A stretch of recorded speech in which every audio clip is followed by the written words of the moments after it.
नमस्कार दोस्तों, ये चारों वेदों का आपने ट्रांसलेशन पहले इंग्लिश में किया, उसके बाद इसको हिंदी ट्रांसलेशन। तो हमारे समाज के जो बच्चे हैं वो स्कूल में कॉलेज में पढ़ते हैं, पढ़ाई कर रहे हैं, लेकिन उनको ना अपनी एक लाइन को चुनने का या उनको पता नहीं है। पढ़ाई तो कर रहे हैं। ज़्यादातर मैंने देखा कि मैं किस बच्चों से पूछता हूँ आप क्या डिसाइड कर रहे हैं, कहते हैं जी अभी तो हमने कुछ नहीं किया है। हमारी जो बहुत समृद्धशाली संस्कृति है, हमारी विरासत है, हमारा इतिहास है। क्योंकि अंग्रेज तो गुर्जरों के था ही खिलाफ। कि गुर्जर महोत्सव अभी तक 2 बार हुआ है और आप उसको कैसे देखते हैं?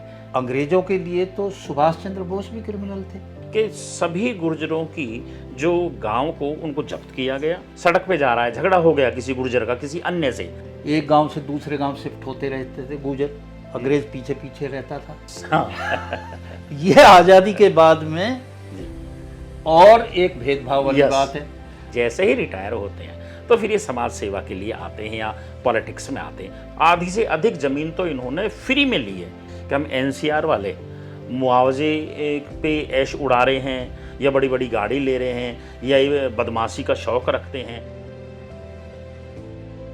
नमस्कार दोस्तों, मैं आपका दोस्त एडवोकेट दिवाकर विधुरी गुर्जर आज अपने शख्सियत कार्यक्रम में आज आपकी मुलाकात कराते हैं ज्ञानेंद्र अवाना जी से, रिटायर्ड आईपीएस जो दिल्ली पुलिस से रिटायर्ड हुए हैं।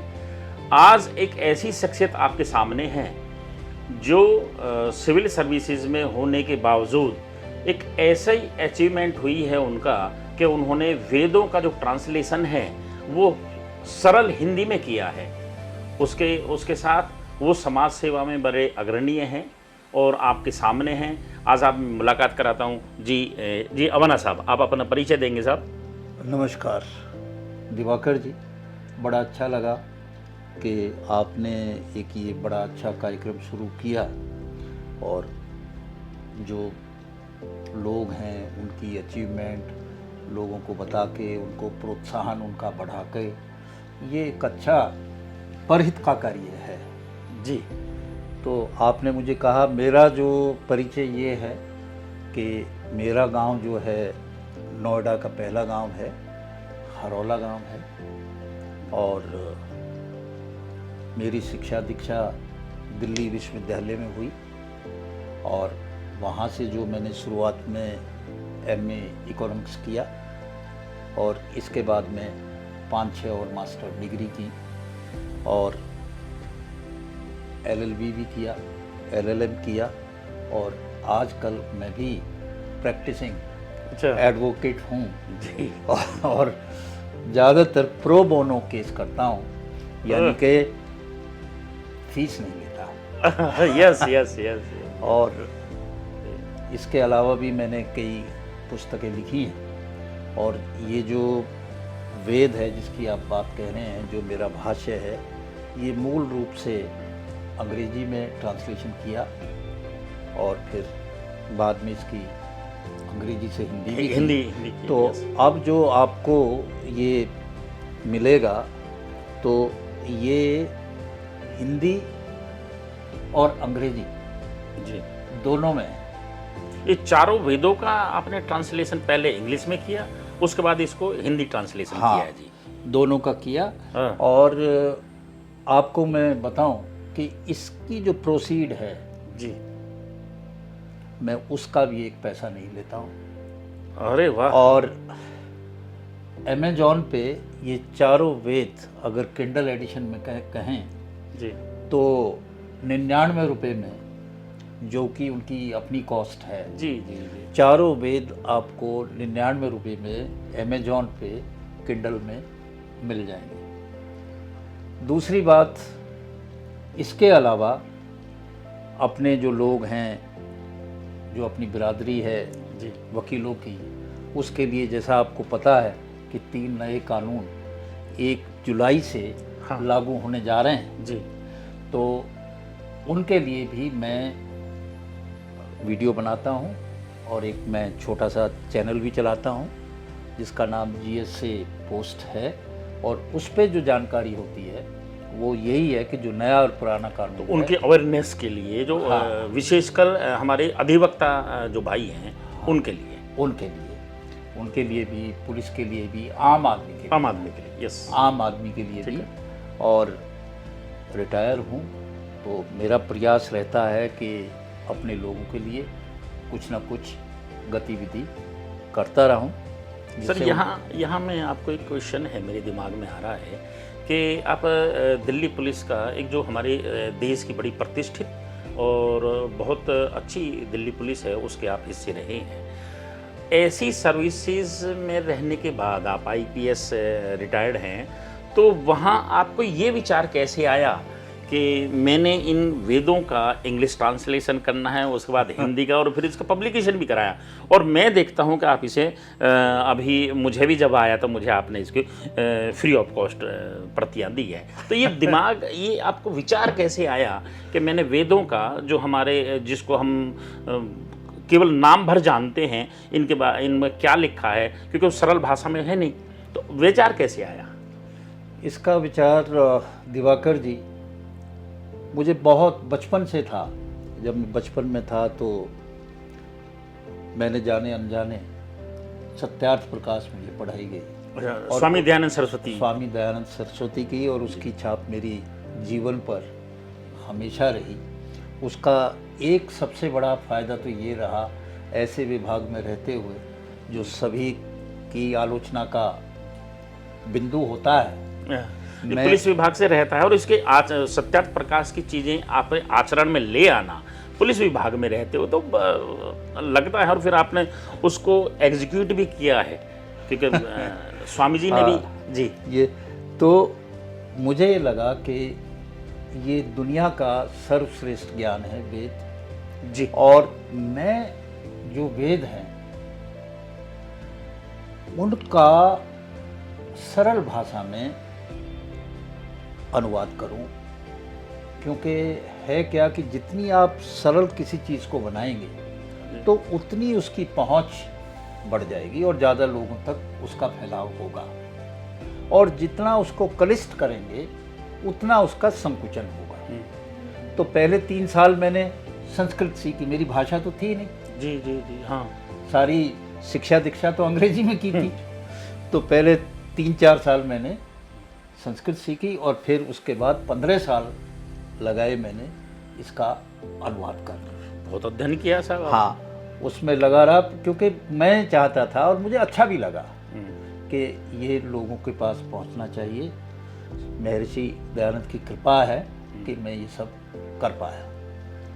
सर, इससे थोड़ा सा हटके, जैसे अब हमारे, क्योंकि आप आईपीएस रिटायर्ड हैं, तो हमारे समाज के जो बच्चे हैं वो स्कूल में, कॉलेज में पढ़ते हैं, पढ़ाई कर रहे हैं, लेकिन उनको ना अपनी एक लाइन को चुनने का या उनको पता नहीं है। पढ़ाई तो कर रहे हैं, लेकिन उन कैसी पढ़ाई करें, क्या करें, और उसके बाद उनकी कॉलेज के बाद उनको किस तरह से वो रोज़गार में जाए या सिविल सर्विसेज में जाए, कई अन्य चीज़ों में जाएं, उनके लिए आप क्या बताना चाहते हैं? देखिए, बहुत ही अच्छा सवाल किया, और ये उपयोगी भी है। हमारी जो नौजवान लोग हैं, अभी कंपटीशन की तैयारी कर रहे हैं या स्कूल में हैं जी, तो क्या रास्ता वो अख्तियार करें, यस, किधर वो जाएं।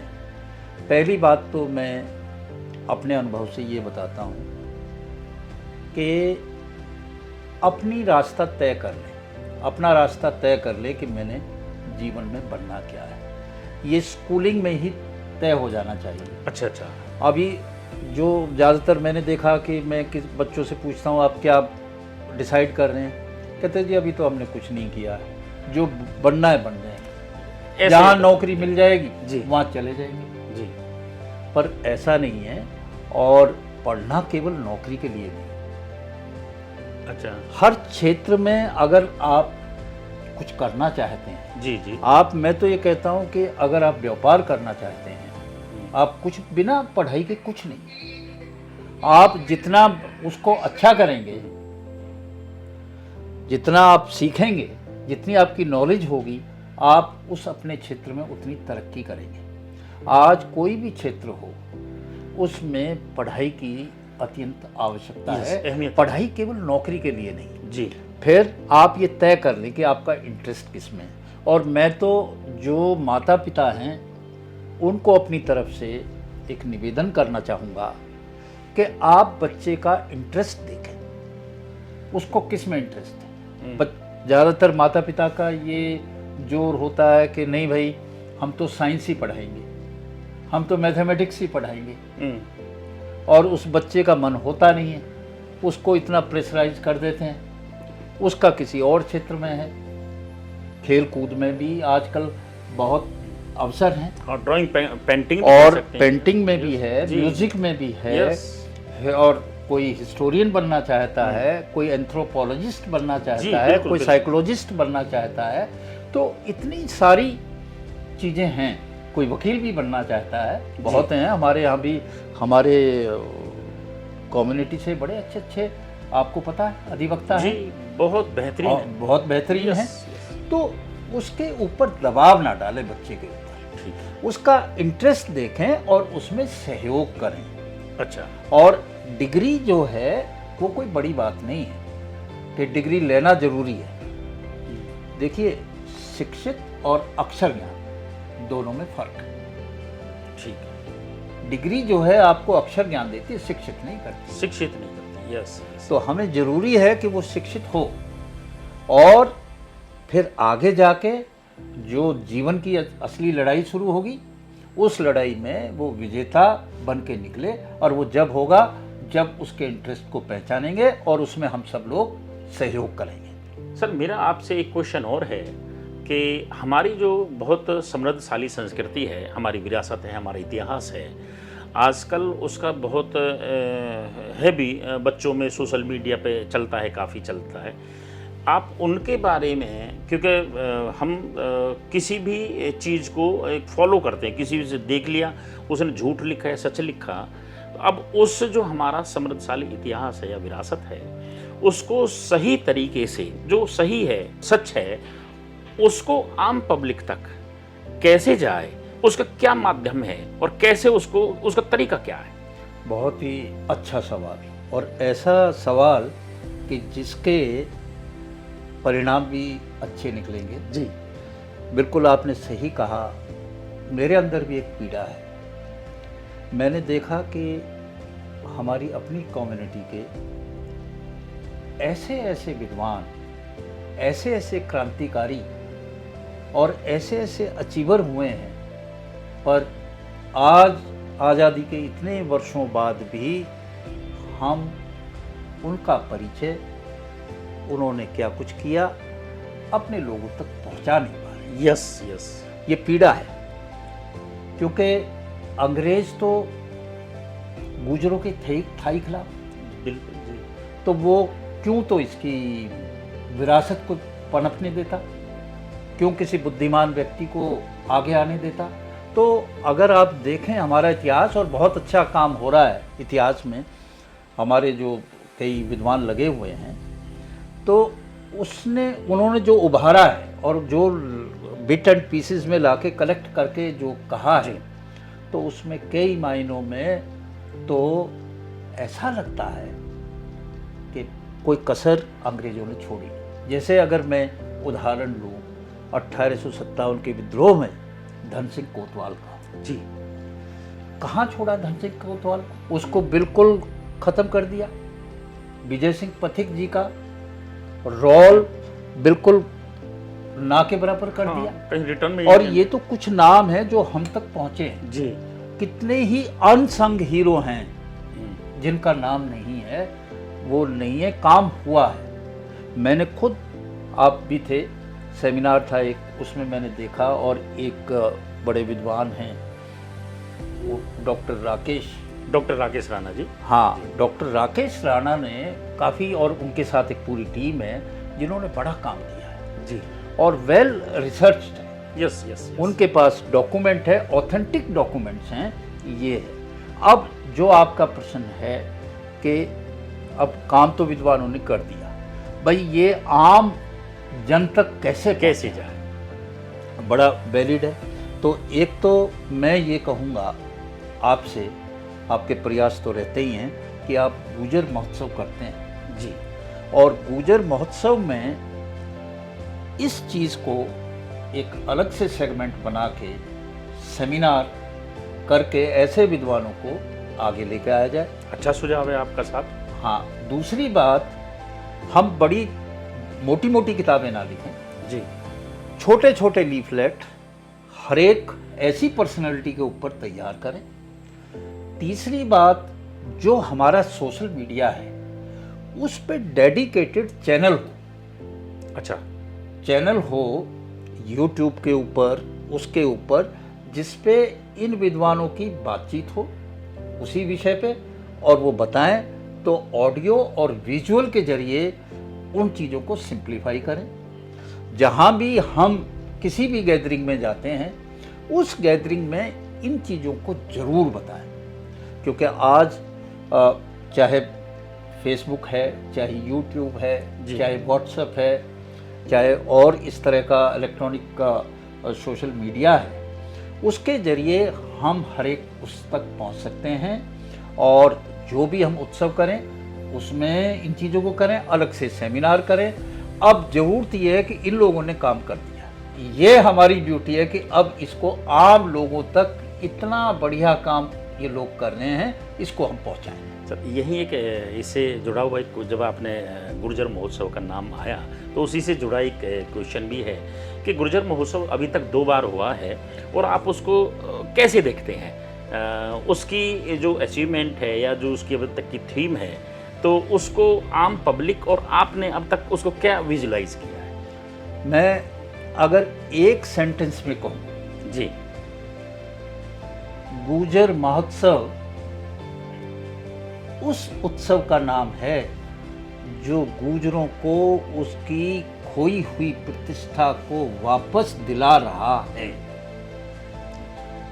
हम अपनी संस्कृति पे आज गर्व करते हैं, अपनी वेशभूषा पे, लोक वेशभूषा पे आज हम गर्व कर रहे हैं, और उसका सबसे बड़ा श्रेय दिवाकर जी आपको, आपकी टीम को, जो इतना बड़ा आयोजन करते हैं उसके लिए जाता है। जी, स्नेह समाज का सर गुर्जर महोत्सव को। अब मैं आपको बात बताऊं, आपको एक अपना पर्सनल उदाहरण दे रहा हूं जी। हमारे घर में, हमारे जॉइंट फैमिली, हम तीनों भाई हैं जी, माता जी के साथ रहते हैं। तो मेरे भाई की जो घरवाली है गुर्जर महोत्सव में गई, उसने वहाँ पे देखा कि हम अपनी पुरानी जो लोक वेशभूषा है, घाघरा और कमीज और ओढ़ना, और उसने वो तैयार किया और एक शादी में पहना। उसमें हमारी समदन थी कई, उन्होंने देखा, उन्हें अच्छा लगा। कल की ही बात है, कल एक समदन को फरीदाबाद देखा है, वो पंजाब से हैं। अच्छा। एक को ग्रेटर नोएडा देखे आए, मुजफ्फरनगर से हैं। जी। तो इससे ये प्रसार हो रहा है और हमें गर्व महसूस होता है कि ये हमारी संस्कृति है। तो ये संस्कृति में जो गर्व शब्द जो है, अपने आप को हमने छुपाना, अपने आप को ये करना, आपने निकाल के उनको सामने लाया, और अब सब लोग इसको बड़े गर्व से अपना भी रहे हैं। नई जनरेशन को पता भी चल रहा है, नहीं तो ये ऐसे ही लुप्त हो जाता। सर एक क्वेश्चन मेरा और है, मैंने उस पर रिसर्च भी किया है। 1857 अभी आपने जिक्र भी किया था, तो डी नोटिफाइड ट्राइब्स।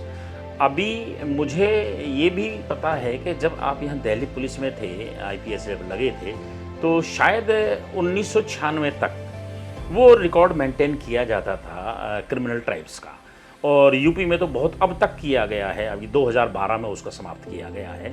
तो ये जो क्रिमिनल ट्राइब है, जब हम 1857 में इन जो जातियों को जो अंग्रेजों के खिलाफ लड़ी थी उनको क्रिमिनल ट्राइब घोषित किया था, तो आप उसको कैसे देखते हैं? या उस रजिस्टर में क्या था, और आप उस वक्त पुलिस विभाग में थे, तो उसको किस तरह से मेंटेन किया जाता? दिवाकर जी, आप बड़ी गहरी चीज निकाल के लाए जी। असल में क्या है कि कानून एक चीज है। भारत का संविधान 26 जनवरी 1950 को लागू हो गया जी, और उसमें स्पष्ट रूप से कह दिया गया कि there should not be any discrimination on the basis of the caste, creed and religion. जाति, धर्म के आधार पे कोई भी किसी भी तरह का भेदभाव नहीं होगा। यस, नहीं होगा जी। अब किसी एक संप्रदाय, एक कम्युनिटी विशेष को आप क्रिमिनल कह दें, क्रिमिनल ट्राइब कहते हैं। ये तो उनके लिए तो हर वो क्रिमिनल था भाई। अंग्रेजों के लिए तो सुभाष चंद्र बोस भी क्रिमिनल थे, यस, भगत सिंह भी क्रिमिनल थे, राजगुरु भी क्रिमिनल उनको थे, डकैत कहते थे। सुखदेव भी क्रिमिनल थे। तो क्या जो अंग्रेज कह के गए उसको मान लिया? हमारे लोग अंग्रेजों से टक्कर लेते रहे। और ऐसे भी मैं गांव दिखा दूं, मेरा अपना गांव एक दूसरे गांव को के वहां से शिफ्ट किया गया अंग्रेजी पीरियड में। तो अंग्रेज तो इनके पीछे पीछे रहते थे, ये भगौड़े थे, क्रिमिनल थे। अब उनकी बात को हम क्यों माने? बिल्कुल सही है, संविधान में जो कहा कि उनका कोई आधार नहीं होना चाहिए, पर है क्या? कानून एक चीज है, उसका इम्प्लीमेंटेशन दूसरी चीज है। लापरवाही से कई चीजें चलती रहती हैं। तो इसी तरह से रजिस्टर मेंटेन हो रहे थे, जिसमें जो क्रिमिनल ट्राइब थे उसमें गुजर भी, बिलकिया भी, पारदी भी, ये सब जो लोग थे, मीने भी, हाँ, मीना लोधी हैं उसमें। कोई कहीं भी गिरफ्तार होता था तो उसका इंफॉर्मेशन वहाँ जाती थी और सेंट्रली उसको रिकॉर्ड में लिखा जाता। अच्छा। तो जब मैंने देखा कि भाई ये तो जो सीआरओ में रिकॉर्ड मेंटेन किया जा रहा है ये गलत है, असंवैधानिक है, तो मैंने उसको ये आदेश देके जो पिछला सारा रिकॉर्ड था और आइंदा के लिए बंद किया और उसको आग के हवाले कर दिया। सर, आपने इस डीएनटी कम्युनिटीज़ के लिए बहुत बेहतरीन कार्य किया, क्योंकि उस रजिस्टर में, मैं आपको छोटा सा बता देता हूँ, उस रजिस्टर में ये लिखा जाता था ये क्रिमिनल ट्राइब्स हैं, और उस रजिस्टर को समाप्त करने का श्रेय तो डीसीपी थे दिल्ली पुलिस में, उस वक्त समाप्त किया गया इसको। सर, जब मैंने इसको रिसर्च किया 1857 को, तो यहाँ के जो गजेटियर, दिल्ली गजेटियर 1883-84 और दिल्ली गजेटियर 1912, इनमें ये लिखा है कि यहाँ पे जो दिल्ली और इसके आसपास, ये मेरठ की लगती थी ज़िला, और ये दिल्ली ज़िला और ये तहसील लगती थी। तो यहाँ पे लिखा था कि सभी गुर्जरों की जो गांव को उनको जब्त किया गया, और जब्त करने के बाद इन सब पर जितनी भी संपत्ति थी जब्त करके इन पर क्रिमिनल ट्राइब एक्ट लगा दिया गया। इसको रिपील किया गया एक्ट को, जिसको आपने 1996 में आके जो रजिस्टर मेंटेन होता था उसको समाप्त किया गया। उससे पहले एक धारणा थी कि ये जो गुर्जर हैं, ये जो लोधी हैं, ये जो मीणा हैं, ये जो बैरागी हैं, ये क्रिमिनल हैं। कहीं भी कोई ऐसा था तो दिल्ली पुलिस में रहने के बाद, जब तक आप सर्विस में थे, कैसे किसी को कोई सड़क पे जा रहा है, झगड़ा हो गया किसी गुर्जर का किसी अन्य से, तो पुलिस को कैसे देखती थी उनको कि पहली ही नज़र में अपराधी गुर्जर को ही मान लिया जाता, क्योंकि रजिस्टर में एक चीज़ थी। तो आप पुलिस में रहने से इसको कैसे देखा? आप बिल्कुल सही कह रहे हैं, और ये पीड़ा वही समझ सकता है कि जो शासन प्रशासन का हिस्सा रहे, और जब उसको लगता है, जब उसको देखता है कि भाई मेरे इसके साथ अन्याय हो रहा है। शासन प्रशासन में इसलिए भागीदारी नहीं चाहिए कि हमने किसी एक कम्युनिटी का फेवर करना है, इसलिए भी भागीदारी चाहिए कि उनके साथ में कोई अन्याय ना हो, कोई गलत काम ना हो, और वो पिंच होता है। और ये बिल्कुल सही है। देखिए, मैं आपको एक छोटा सा अपना एक ऑब्जर्वेशन बताता हूँ। खेती तो करने नहीं देते थे जी, एक गांव से दूसरे गांव शिफ्ट होते रहते थे गुर्जर, अंग्रेज पीछे पीछे रहता था। उसके पास साधन क्या था? उसके पास साधन रह जाता था गाय भैंस पालना। यस, क्यों? खेती तो करने नहीं दे रहे, तो अब वो कैसे अपनी जीविका चलाए? अब उसको उन्होंने ये कह दिया, भाई ये तो दूध का काम करते हैं, जी जी, ये तो कुछ है ही नहीं। अरे भाई, टिक के काम किसने करने दिया? और उसके बाद भी बड़े अफसोस की बात है, हम क्रिमिनल ट्राइब तो हैं पर शेड्यूल ट्राइब नहीं। ये आज़ादी के बाद में जी, और एक भेदभाव वाली Yes. बात है। अंग्रेज दौड़ाते रहे, वो ठीक था, हम बड़े भाई वो थे, बड़े जमींदार थे या क्या थे यार, जमींदार होते तो एक जगह रुक के काम करते ना भाई। अब वो तो क्रिमिनल ट्राइब कहते हैं हमें, उनका क्रिमिनल ट्राइब तो अडॉप्ट कर लिया, पर आपने उनको शेड्यूल ट्राइब नहीं बनाया, हम्म। जो बेचारे जीवन भर दौड़ते रहे। लाभ देने वाली जब बात आती है तो लाभ नहीं दिए गए यहाँ। बिल्कुल। एक क्वेश्चन थोड़ा सा हटके है, जब हम कहीं किसी सभा में जाते हैं या कहीं भी जाते हैं, कोई रिटायर्ड ऑफिसर उस सभा में होता है, तो अक्सर ये नहीं है कि ये केवल गुर्जर जाति के बारे में ही है या किसी भी जाति है कहीं भी, तो एक क्वेश्चन कहीं से भी उठ के आता है कि जब ये जो ऑफिसर्स होते हैं सर्विस में होते हैं तो ये समाज के लिए उतना नहीं कर पाते हैं, लेकिन जैसे ही रिटायर होते हैं तो फिर ये समाज सेवा के लिए आते हैं या पॉलिटिक्स में आते हैं। तो इस बारे में आपका क्या विचार है? देखिए, ये तो आपने दुखती हुई रग पे हाथ रख दिया। और इस तरह की चीज़ें, इस तरह के इंसिडेंट, इस तरह की घटनाएं अक्सर एक रिटायर्ड ऑफिसर को फेस करना पड़ते हैं। पर मैं एक बात आपको बड़े स्पष्ट रूप से कहूँ कि जब वो सर्विस में होता है जी तो नियम कानून से बंधा होता है जी। बस वो ये कर सकता है कि किसी के साथ अन्याय ना हो, गलत ना हो, उस गलत को ठीक कर पाता है। कोर्ट जाने की जरूरत नहीं है, वही अधिकारी उस काम को ठीक कर देगा, वहाँ तक है। अब लोगों की जो एक्सपेक्टेशंस हैं, उम्मीद है, वो बहुत ज़्यादा है। अब मैं बहुत लंबे अरसे तक डीसीपी रिक्रूटमेंट रहा, पूरी भर्ती का इंचार्ज मेरा रहा। नेक्स्ट क्वेश्चन यही पे था, लेकिन आपने कर दिया तो वो ठीक। जी। हाँ, तो अब हर आदमी ये उम्मीद करे कि जो उसके पास जाए उस लड़के को वो तुरंत जो है नौकरी दे दे। भाई, ये संभव नहीं है। हम इस देश के कानून से, नियम से, कानून से बंधे हुए हैं। आपके साथ में भर्ती में कोई गड़बड़ हुई है, उसके लिए हम बैठे हैं।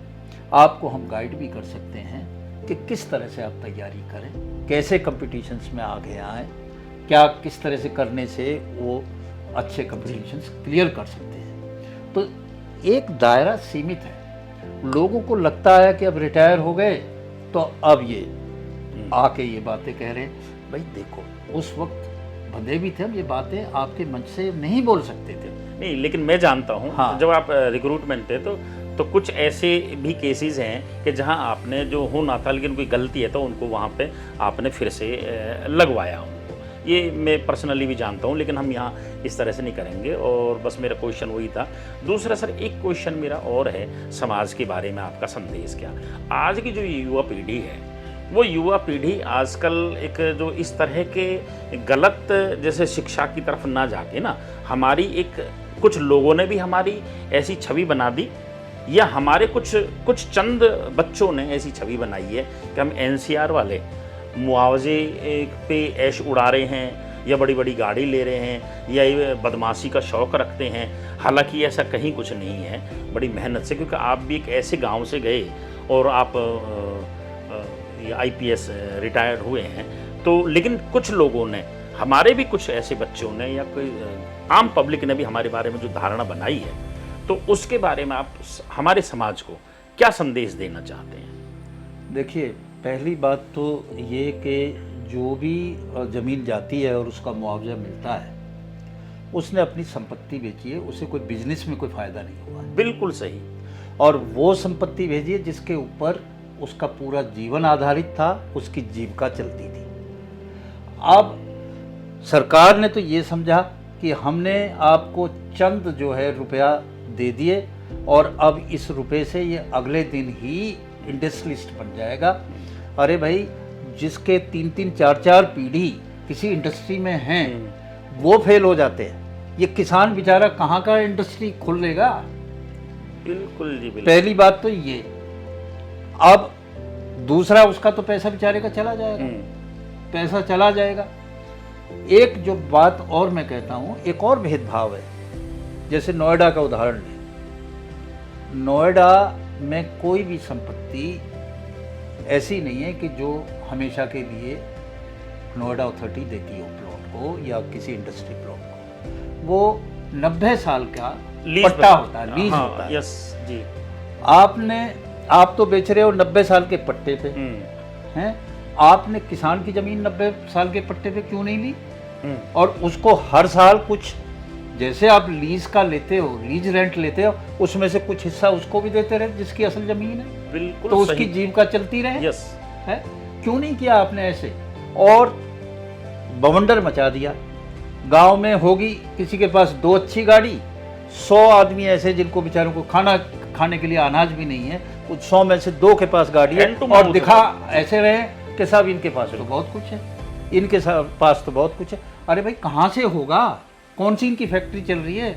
आपने जो दिया है 1 नंबर का पैसा है, मुआवजे पे दिया है, और आपने पूरा नहीं दिया है, वो उनके पास है। यस, यहाँ मैं ये बताना चाहूँगा, मैं अपना दिल्ली के ही गांव, मेरा दिल्ली तुगलकाबाद गांव का उदाहरण दे रहा हूँ मैं। 2 रुपये गज ज़मीन को सरकार ने लिया और वो भी पूरा नहीं दिया, और 18,000 बीघा ज़मीन को फ्री ऑफ कॉस्ट उन्होंने ग्राम सभा वेस्ट करके और ले लिया, जो आज तक भी 1 भी रुपया नहीं दिया। किसान को क्या मिलेगा? 2 रुपये गज से क्या मिलेगा? जिसको आज ये हमारी ऐसी छवि बना दी, ये मुआवजे पे ऐश उड़ाते हैं, ये बड़ी बड़ी गाड़ियों में रहते हैं, बदमाशी करते हैं।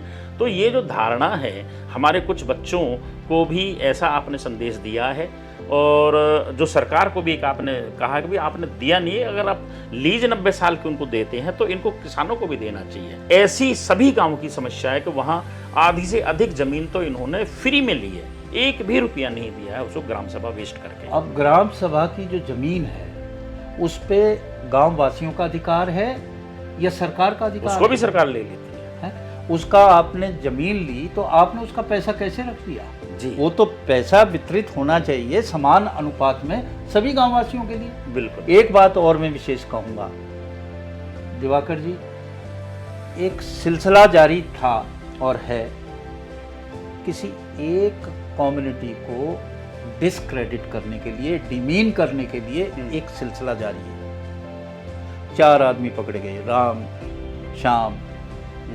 अशोक और एक हरि। राम, श्याम, अशोक 3 नाम है। हरि के पीछे लग दिया हरि गुजर। भैया उनकी कोई कास्ट नहीं है क्या?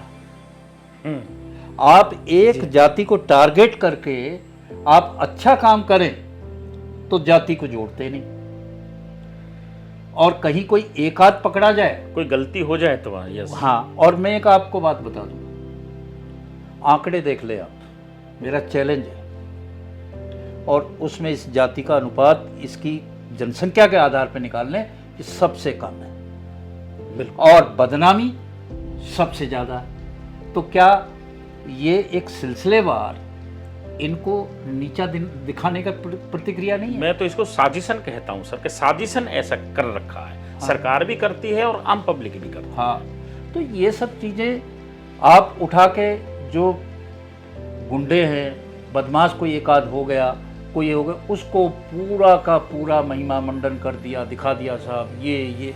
अरे भाई, उसी जाति में अगर आप किसी एक डाकू का नाम लेते हैं तो उसमें डॉक्टर बिशंबर सिंह भी पैदा हुए हैं जी, उसमें और भी सैकड़ों लोग पैदा हुए हैं। बिशंबर जी तो उसमें ब्रिगेडियर हेमचंद नागर भी है। जी जी जी, आप देखें सैकड़ों मिल जाएंगे, आपके गांव में भी मिल जाएंगे जी, कितने सारे। बिल्कुल।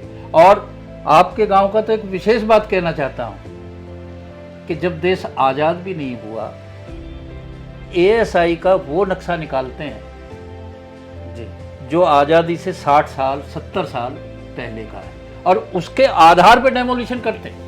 हाँ बिल्कुल सर, मैं बताता हूँ उसको उस केस को, चूँकि मैंने देखा, मैं भी सफ़र कर रहा हूँ उसमें। उन्होंने उसको आधार बनाया 1914 को। बताइए। 1914 को 1857 में हमारे गांव ने पार्टिसिपेट किया और अंग्रेज़ों को मारा और उनको भगा दिया।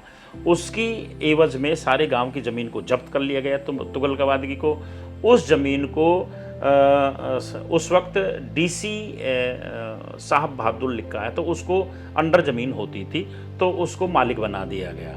1914 में ये एक एक्ट लाते हैं, मॉन्यूमेंट एक्ट करके। उस पे उस ज़मीन को, उस बाउंड्री वाल को, जो किले की बाउंड्री वाल है, उसको नोटिफाइड करते हैं। उस 1914 का जब अंग्रेज चले गए, सारा देश का नया कानून बना, लेकिन तुगलकाबाद के लिए वही कानून रहा, और वो बोला कि 1914 में हमने इसको मॉन्यूमेंट, वो भी मॉन्यूमेंट दीवार, लेकिन गांव उसके बीच में बसा, उसी पे डेमोलिश किया। आप देखें, दिल्ली वॉल सिटी कहा जाता है। यस। और उसके 8-9 दरवाजे थे। इस तरह से तो जो उस वॉल के अंदर दिल्ली है वो सारी अनऑथराइज है। अगर वो उस परिभाषा से जाएं तो दिल्ली ही अनऑथराइज है। यस, यही और कहना है। वो परिभाषा तुगलकाबाद पे तो लागू वहाँ है, अलग है, वहाँ और अलग है। वहाँ नहीं है, ये भेदभाव है। हाँ, ये सर कोर्ट भी और सारा सरकार, खैर तो सर बहुत अच्छा लगा। एक मेरा आखिर का क्वेश्चन और है, हमारे समाज की एक जो अब छवि है धीरे धीरे सुधरती जा रही है। इस बार हमारे 18 सिविल सर्विसेज में बच्चे पास किए हैं, बहुत सारे लेक्चरर हो रहे हैं, बहुत सारे इस तरह तो अभी भी, लेकिन वो रेशो जो और हमारी समकक्ष जातियाँ या हम देश में अभी उसमें बहुत कम, बहुत पीछे हैं। तो इस जो रेशो है या इस जो नंबर है, इसको कैसे बढ़ाया जाए, ये लास्ट मेरा क्वेश्चन है आपसे। देखिए, मैं इसमें एक विशेष रूप से ये कहूँगा, और ये बात मैं अक्सर कहता हूँ कि जो अच्छे लोग हैं जी, उनकी प्रशंसा करेंगे तो उनकी संख्या में वृद्धि हो जाएगी, और जो बुरे लोग हैं उनकी हम प्रशंसा करेंगे तो बुरे लोगों की वृद्धि हो जाएगी। सबसे पहले तो बुरे लोगों की प्रशंसा करनी बंद करनी चाहिए। ठीक है। जो अच्छे लोग हैं उनको आगे बढ़ाएं, उनकी प्रशंसा करें, और वो प्रेरणा के स्रोत बने। एक जवान आदमी के लिए, नौजवान के लिए वो जो है प्रेरणा का स्रोत मिले। दूसरी बात, एक बड़ा अच्छा सिलसिलेवार नैरेटिव चलाया जाता है कि भाई सारी नौकरियों में धांधली है, सारे कामों में ये है, सब उल्टा है, कहीं कोई सिलेक्शन फेयर नहीं है, कुछ नहीं है। उससे नुकसान क्या होता है?